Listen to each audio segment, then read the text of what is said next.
find water, just like the children of Israel after they left their beautiful land of Egypt and they come into the desert, and the first springs that they found there, they were thirsty and they went for the waters of Mara and discovered this water is bitter.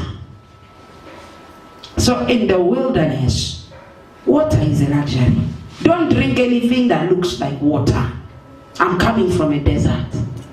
Don't just go and pick up anything that looks like water. It may look like water, but is it a water you can drink? So water becomes a luxury. Amen. And when you are in a desert, you are told, do not drink water, Bantu. You are feeling thirsty. Drink it because it's a necessity. And so when you pilgrim into the deserts, what they'll tell you is carry water. Begin to sip it as a habit. Begin to sip it as a hobby. Don't drink it because you will need it, because you are thirsty, but drink it because your body needs it. And you will not know when you are dehydrated. Amen. So the first trip that I took into the wilderness, we crossed over into Egypt on the borders of Sinai. And as we entered Egypt, the heat was so much. And as we crossed back to come into Israel, we come to the summit of Sinai, and the heat is excruciating. It is near what they call the Engedi. It's very hot and there is no life there. Everywhere you look this way, you look that way. The entire land, there's not even a tree growing. It's a wilderness. This is what the children of Israel faced when they came out of Egypt. Now, I want you to understand where they were coming from. Egypt. Egypt was a land of plenty. Egypt was the first civilized state in the entire world. In Egypt, they were one of the most intelligent people, the most intelligent Africans, together with the Ethiopians. They were very brilliant. These are the people that could create things and could innovate.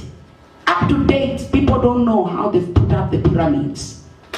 Amen. Up to date, there are certain structures in Egypt that will blow your mind, and you begin to ask, because these people, they had discovered the ability of high places. Am I talking to somebody? They had discovered the power of totems. They had discovered how to become experienced sorcerers. This is why when God spoke to Moses and said, go and set my people free from Egypt, Moses said, oh,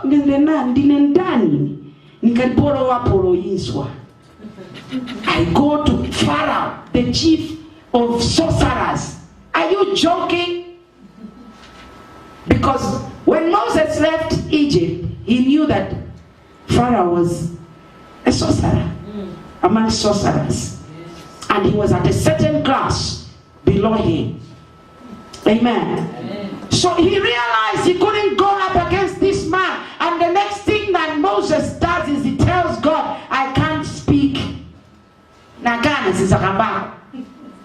says, you are going, whatever you say, I will use Aaron to speak. Now notice what happens from the book of Exodus when you are beginning from about 5, 6, 7, 8, 9. You are talking about these people. Every plague that Moses would come up with, they would mimic it exactly the same.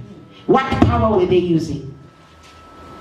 Am I speaking to somebody? Amen. Moses says, I will call out frogs. They call out frogs. Moses says, I will call out fleas. They will call out fleas.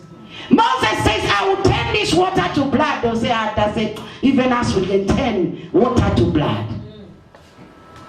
Amen. Amen. And the Bible says, 9 of those plagues that Moses ever brought before the Egyptians, they were able to mimic. He comes with a snake, he throws it down, he says, my staff shall turn into a snake. And the high priest of Pharaoh says, rubbish, so can ours become sticks and turn back to snake and snake back to snake. And he throws them down, and they begin to also wither just like Moses. That tells tells you that Satan can mimic the power of God, you should be careful. Amen. Satan can copy the power of God. If you are not wise, if you are not opening your eyes, you think you are moving under the unction of God.